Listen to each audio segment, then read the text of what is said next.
Hi, and welcome to this month's TAG Masterclass. TAG is our Transformation and Ascension group, a membership for lightworkers of community and a library of information. I'm Rachel Chamness at Sound Waves Heal, and we are talking to Elemental Dwarves and Spirits of Stones, all about multidimensional overlays.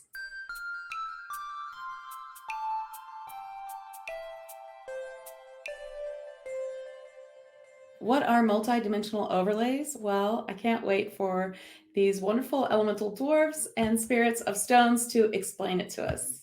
They'll also be talking to us about the Fae Realm, and there will be some Ascension information as well. We'll start with talking to the elemental dwarf, Chennofth, who's going to talk to us a bit about what multidimensional overlays are.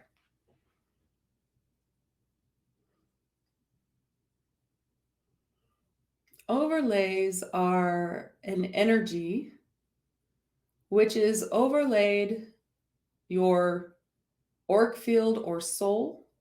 This overlay can be something positive that you wish to imbue yourself with, some knowledge, some past life help, or some past life skill, or other ways in which you wish to increase your knowledge and skills.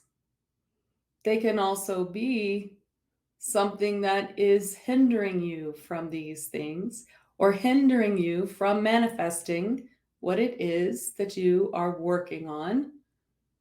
So they can be positive or appear negative.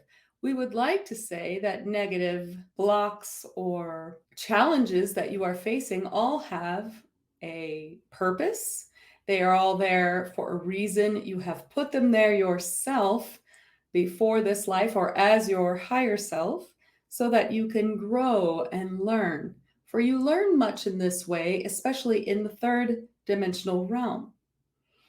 However, we would like to show you how to view or feel or know, using what clair senses you have access to at this time, these different layers so that you can fully release something, or fully inhabit something that you are trying to bring into your body, your reality, your senses.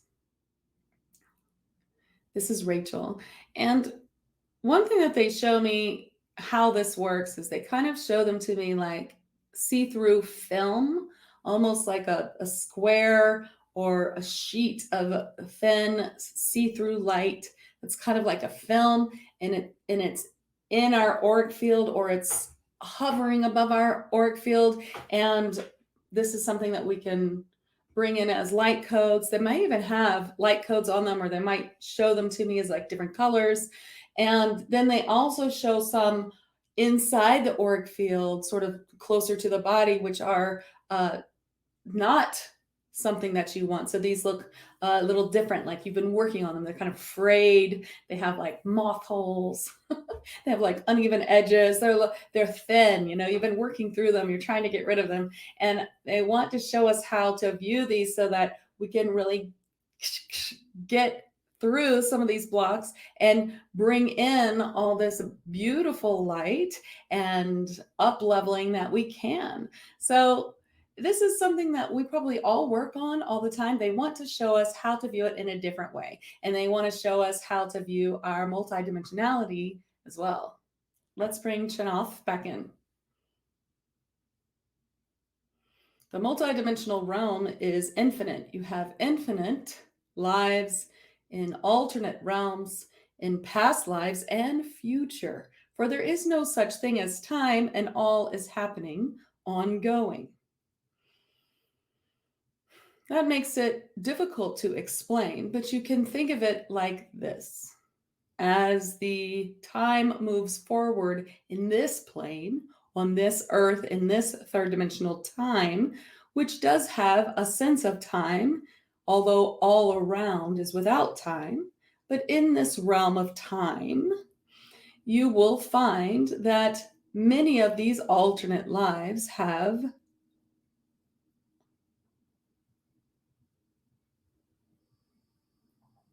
come to their natural end.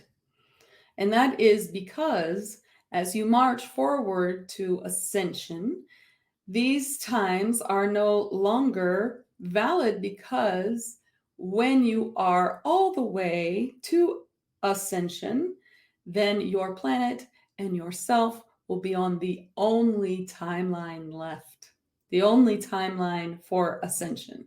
While there are many other timelines, most will have joined this line. And of course, there is a timeline in which people do not ascend.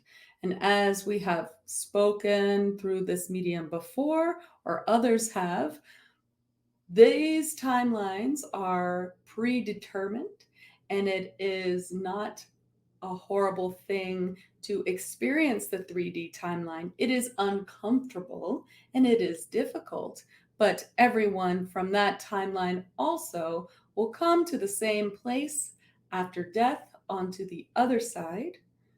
And that is just an experience that they have chosen. You are here because you have chosen the ascension path. And so we would like you to understand that all of these alternate pathways will eventually join this one. And this does cause what you may know as the Mandela Effect, or some confusing doubling or remembering of things in this place, in this plane, that have never been, but others also remember.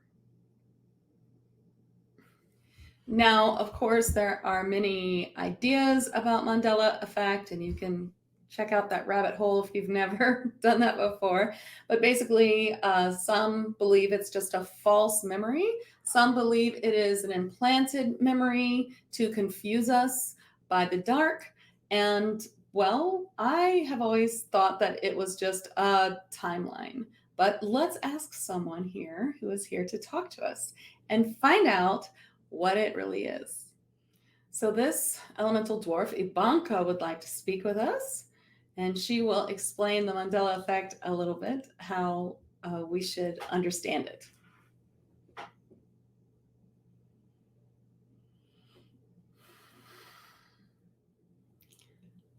The Mandela Effect is, in fact, timelines that are very close, but slightly different. They have come and joined this timeline already. And so there are others who remember this timeline as their past.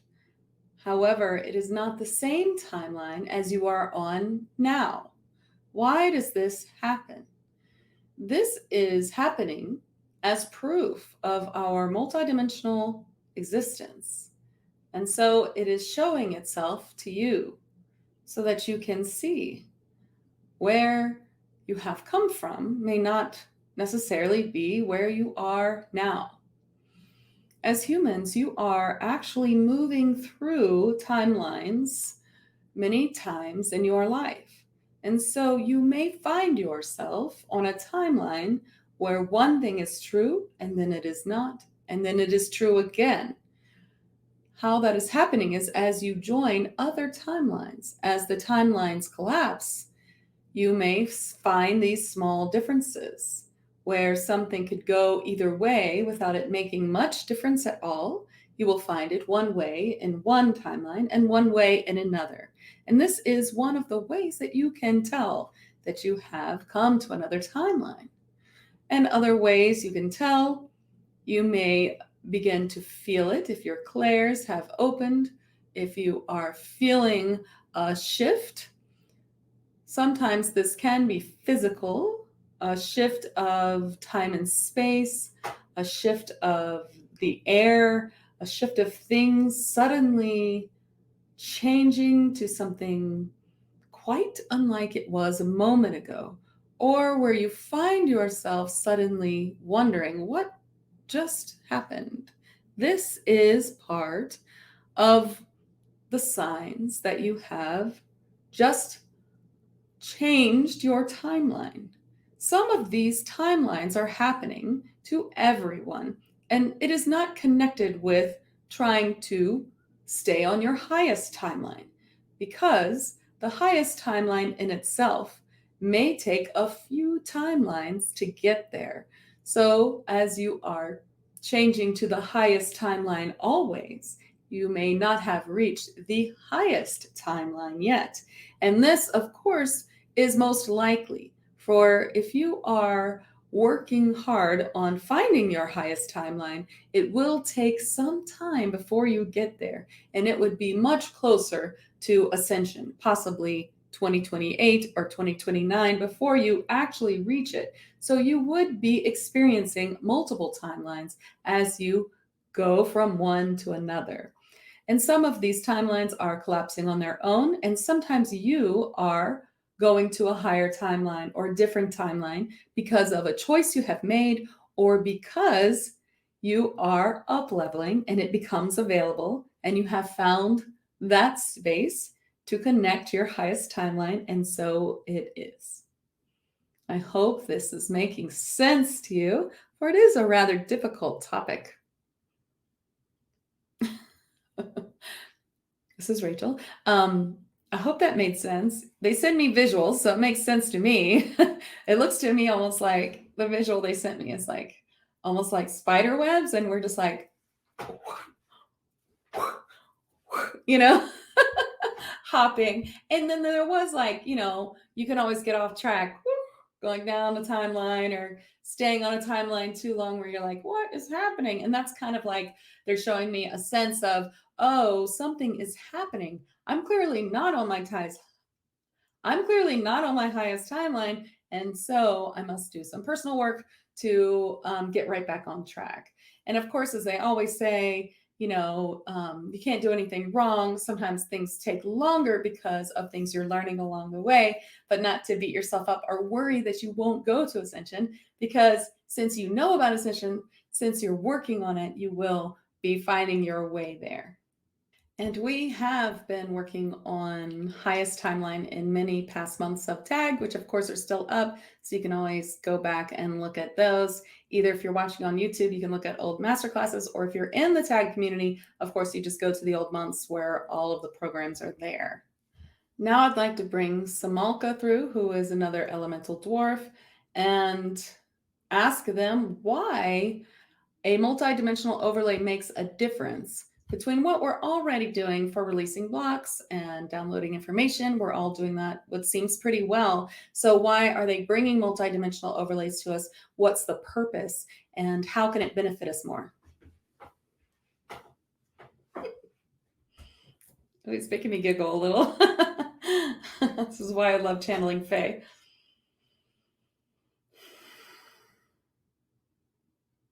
Why indeed?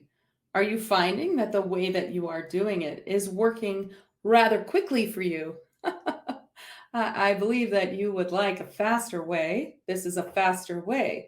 As you're closer to Ascension, it is much easier to use these newer techniques to release and imbue so that you can get faster on your purpose. Why are you here? For your life purpose, for what you're doing here, for what you are here to bring forward, for what you are here to learn and know. And so this is how you will get there. This is the path. This is the whole journey of releasing and bringing in new. This is what you're doing at all times. And so now we want to give you a way that's a little bit faster, a little bit more efficient. So the way that you are doing it does work. And yes, but you may notice that some of these things often come back a little bit, or there is time where you must do it again. With multidimensional overlays, you will release better, a little more cleanly, getting more of the block released or related blocks. And that doesn't mean that you will never have to work on that again. There could be another aspect or a different layer that you may reach that you will have to work on. But for the most part, it works way better and it is a lot more efficient. And so we would like to attune you to this new way. And it is a way that will serve you well. I'd like to ask the dwarves a little bit about themselves. So as you can see, we are using the Tolkien spelling of dwarves to differentiate between dwarfism and these elemental beings who are different. And this is one of the reasons why it's taken so long for them to come through to tag, was because, you know, I wasn't sure how to do it in a tasteful manner, and I didn't want to be in any way insensitive to anyone. So as soon as they showed me that there's a special spelling, at least for the plural, and they became known to me better. So since I started doing the elemental deck, the Fae Elemental Oracle deck that I'm printing, it's actually on the printer this week. Ever since then, I really got to know some dwarves a little bit better. I've met them many times before, but Cletus, especially who's in the deck, has been really helpful. And since then, they have shown me how they can come through. But I'd like to ask them a little bit about themselves, like where they come from, or if they're related in any way to dwarfism, if there's any connection there with elemental, or if it's something different. I realize these are sensitive subjects, but also feel like it's something that many people might want to know. So we're going to ask. We'll ask Chennofth. Elemental dwarves are an ancient Fae race, and we have been around for millennia. And yes, we were channeled through Tolkien in his books, and in many other books and stories as well. We are shaman, multidimensional workers. We work in the multidimensional field, and we help those who wish to do so.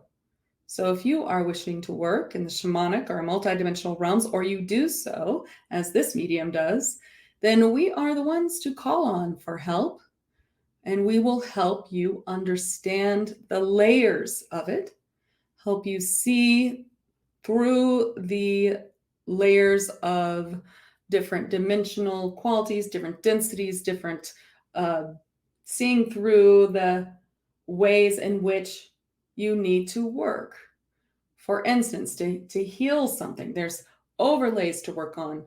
That's new, but before you knew about that, if you are shamanic healer or multidimensional healer, you are seeing or feeling or knowing or sensing that everything can come apart, and that there are many parts to the whole, and you are clearing all the parts to clear the whole. And we wish to help those who are seeking this type of work, for it is time for more healers to come forward with this knowledge. And so in this month that you have invited us to, we are going to help all those attune to these concepts and work with them so that they understand them and how to use them.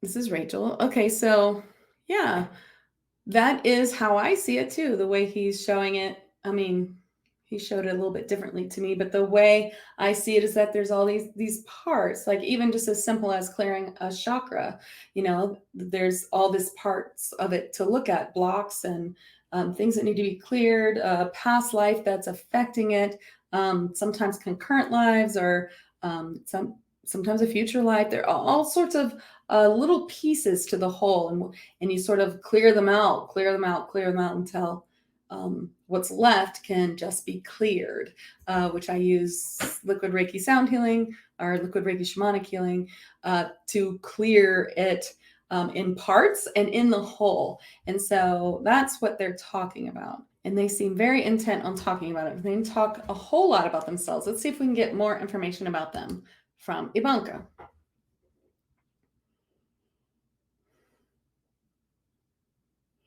We are very community driven, and we live in communities. We have many communities, or you could imagine them as small cities that are all over in the Fae realms and in inner Earth as well, and higher dimensions on Earth as well.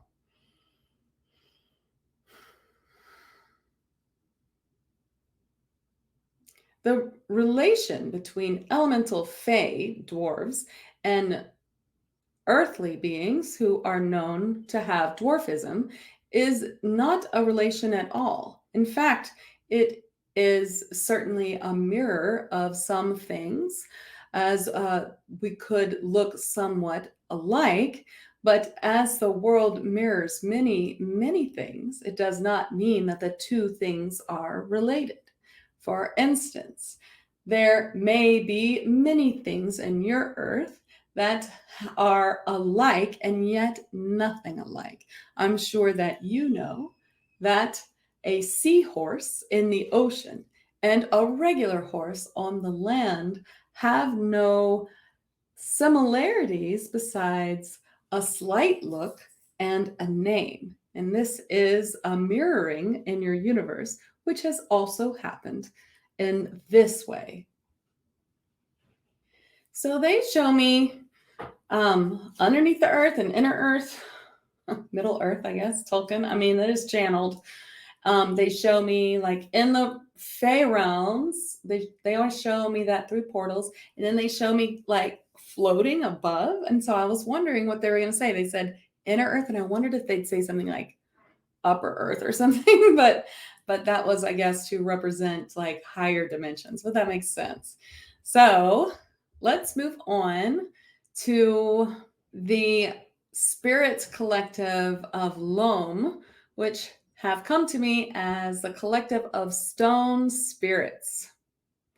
They are showing me now the standing stones and other large stones, and they are showing me that there were once many, many of these large stones, and like any stones, they have a spirit or a self.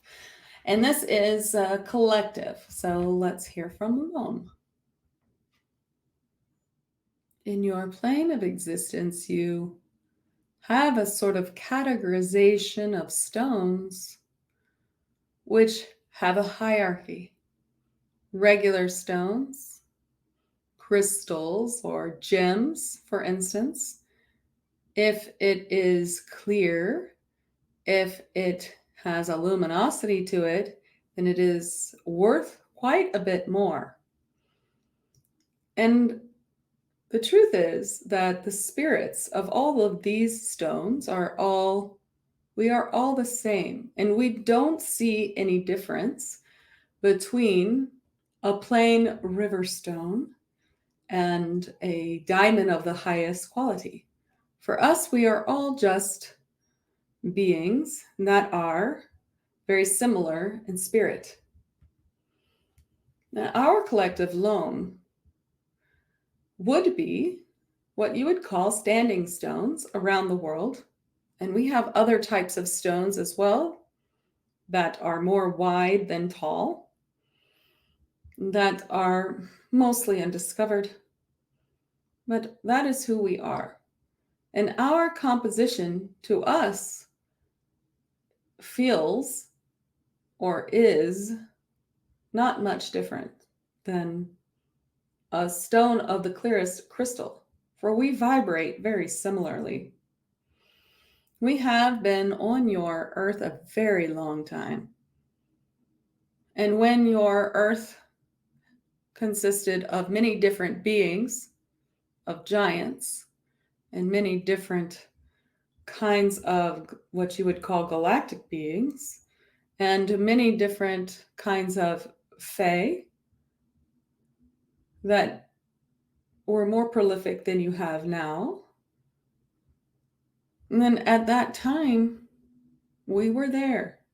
We have been on Earth almost from the beginning.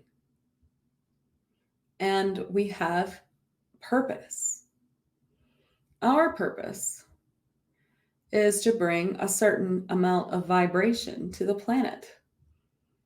We help the green, verdant plants grow. We help them connect, and we help everything on the planet vibrate where it should. And those who need more or a higher vibration, We are there to help. When you are looking to sense in the higher vibrations, in the higher dimensions or densities, then it is us that help you do so.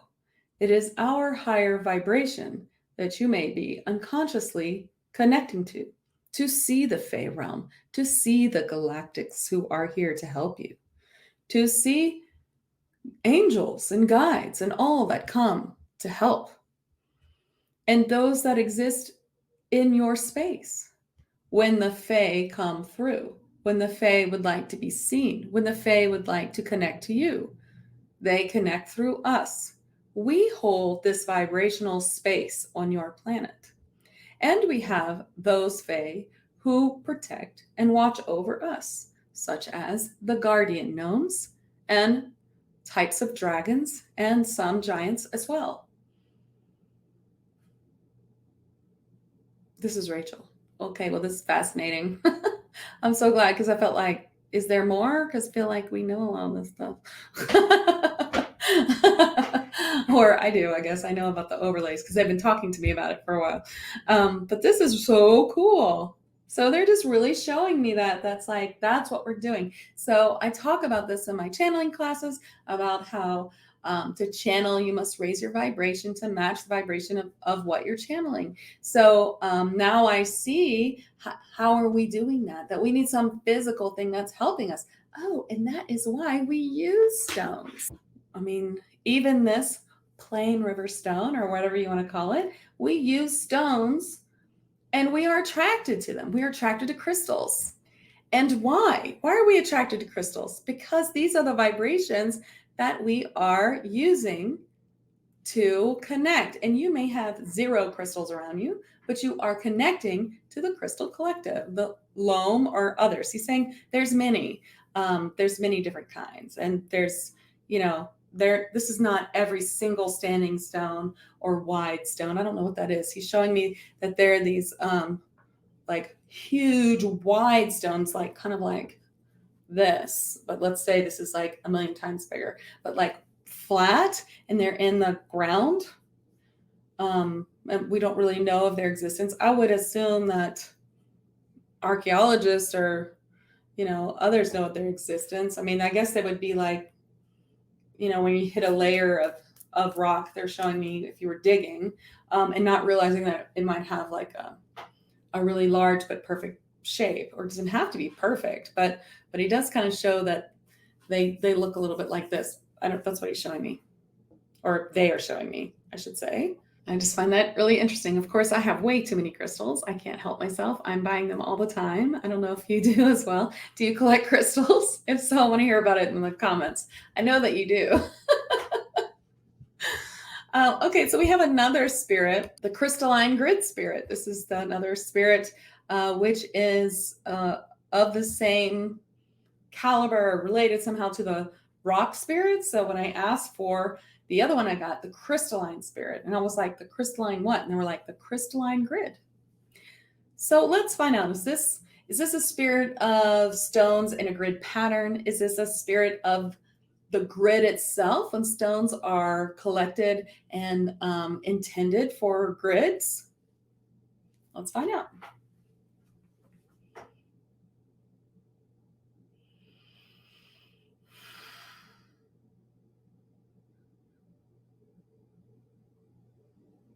We are the spirit of the intention of the grid.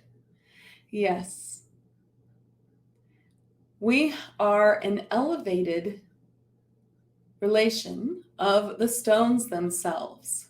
So you could think of us as a type of ascension from spirit of stones. Yes. And so as stones were placed to make an intention, a grid, as they are everywhere on your planet, as they have been for millennia, such as standing stones, as they are daily or hourly by lightworkers such as you, or as they are made by Fae or other higher dimensional beings for your benefit or the Earth's benefit. Since the time that has begun, we have elevated ourselves from stone spirits to be the spirits of the grid. And I am happy to explain to you a little bit about grids in this time and space.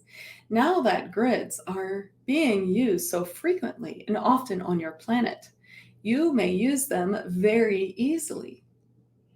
You do not need to go through any elaborate connection. You may simply intend that the grid has a purpose, state its intention, and visualize in your mind that all the rocks or crystals or whatever you are using are connected to each other, and imagine that energy rising above, connected from each stone to each other in a pattern. And this pattern you could think of as sacred geometry, or you could just think of the sacredness of this intention as its own spirit. And as you do, that is all you must do to make an intention grid. And this is now available to you as you are more than halfway to Ascension. And so the elaborate ways of making grids in the past do not always apply. If you like doing it the old way, you are welcome to. And of course, using Reiki, light language, polarity, or any other modality that you may use strengthens the grid, of course. And so you may add that to it. But you may make very simple grids with simple intentions. Would you like an example? For instance, perhaps you are trying to manifest writing a book. Then you may make a grid for the intention of ease of writing the book. Or perhaps you want something else, like an intention of keeping you on track, keeping you motivated for the book. That is a grid you could do. And so you would place the stones in whichever way that you think they should be, in a circle or in a pattern, in a triangle, anything that you want, as long as there is a sort of shape to it that they connect in some way, or you can connect them in your mind. You set the intention and connect all the stones together in your mind, then seeing them as a spirit in itself. Now, the next question would be, what happens when you are done? Or what happens when you must move the grid for whatever purpose? Then that is fine. Imagine the spirit being released to go on and work for you as it goes, wherever it may land, or that it works for others. You may not think of anything at all, or you may give it a purpose. That is fine. This is all part of the collective of us. We are a collective, and we collect all of these intentions together and make the larger collective. So I totally see how that works. I love to make Reiki grids, and I love to teach people to make Reiki grids. So that's really cool. And so they're showing me it's not exactly like you are making a spirit come to life, or not like that kind of spirit, but it's like a living intention that goes and then meets with the Crystalline Grid Spirit Collective. Okay, so this really makes sense to me, because if you've ever read my blog post on spiritual attachments and entities, or if you ever heard me talk about entities in the auric field, that I teach people how to release them, and I did it myself. I teach this in Master Teacher Reiki. Well, sometimes there is a sort of collective of what seems to be made. It's like a spirit, it's like an entity that's made of bad thoughts. And it could be thoughts that someone said to you over and over until it became something that's like repeating in your head, or it could be related to someone else, or abuse or something like that. Or it could be your own thoughts in some way. And this can actually collect and make this sort of weird like entity that I've seen in the auric field and had to release. And of course, I get help. We release it and transform it. But it's very interesting, because it's not coming from outside the body. It's not a spiritual attack. It's just this sort of collected negative thoughts. So in this case, the crystal grid is like an intention of positive thoughts become form, and then it goes on to be part of the collective. I think that's really cool. A little bit about the Fae realm, and I do think Cletus is going to come talk to us, the elemental dwarf who is in my oracle deck, is that we've talked about it many times before, but of course there's so much in tag, you may not have gotten to it all. So the elves talk to us about the portals. There are portals on Earth, and they have portals that go to different constellations as well, like going to Sirius, for instance, and there are portals here. And not everyone can see them. They only allow you to see them or use them. Either you can use them in astral projection as you're meditating, or you could use them for real if you were there and then they chose you. And this is part of what has happened in the past, where people thought that people disappeared off to the fairy realm. That there is some truth to that, because they were accepted through the portal. And once you go through the portal, especially in those times, you wouldn't be able to come back because you would have seen too much. I mean, time is different, they're saying, but it's not so much as like, you're gone for an hour and it's been 20 years. It's not quite like that, although there is some truth to that as well, they say. So Cletems is going to talk to us. It's not Cletus, he reminds me. So he'll talk to us about this. There are many Fae portals around your Earth. They are from different. They are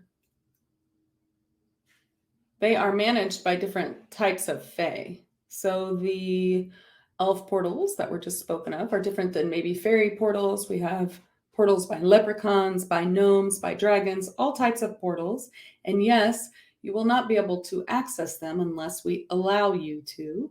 And so it is something that's there and not there, depending on if we think that you should access them. And that all depends on what's happening, if it's safe for you, if it's part of your light path, if it's what you are supposed to do. As for the Fae realm itself, it is vast and it is earthly, but it is on a higher dimension, or however you like to say it or think about it. It is vibrating higher. And when we get to Ascension, this Fae realm will be more a part of Earth more solidly, or what you experience as Earth will be closer to the Fae realm, is probably the better way to think of it. And so there is much in store for you with Ascension. And the Fae comes closer and closer as you get closer to Ascension. And we welcome you in every way. We are so glad to get to know you this month, as the Elemental Dwarves have been around forever and we are not often recognized. So thank you. Okay, great. And so I think that counts as Ascension information, but we're going to ask the Stone Spirit Collective Loam for a little bit more of Ascension information.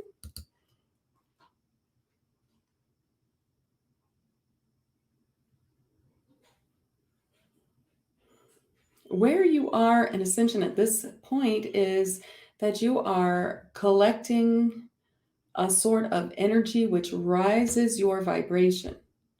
That is where you are. And so you are releasing what cannot be sustained in this vibration so that you can sustain it. And you are downloading vibration and light codes and everything that can help you sustain the higher vibration. And so that is why we have brought to you these multidimensional overlays, so that you can use this tool to help you bring yourself higher dimension, vibration, however you would like to know or feel it or say it. And so we ask you to use our vibration to do that. Not just ours as in Loam's, but all of the stones on your planet are here for a reason. And there are more than you think. And there are the spirits of those who are covered in dirt or collapsed or moved. It does not matter. Once you place a stone, its spirit can stay in that place. And so we are here. Call on our energy to bring you higher vibrationally. And we bid you a beautiful day. That was a very formal goodbye. Well, I hope that you enjoyed this masterclass. It was pretty interesting. I learned a few things, and I really like this whole idea. They have been actually showing me that about grids lately too. I have been making really quick grids, and they have been working. So now I know why I was guided to do that. It's pretty cool. Well, I hope you all have a beautiful day. And I'd love to know what you thought about this, or if you've experienced any of this before, if you knew about multidimensional overlays, did you know about the stone spirit collectives? What did you think about the grids? I'd love to hear all of that. And I also would love it if you liked and subscribed and hit the bell if you're watching this on YouTube, or you can click through if you're on my site to like my channel on YouTube, and I would really appreciate it. Okay, I'll see you later. Thank you so much.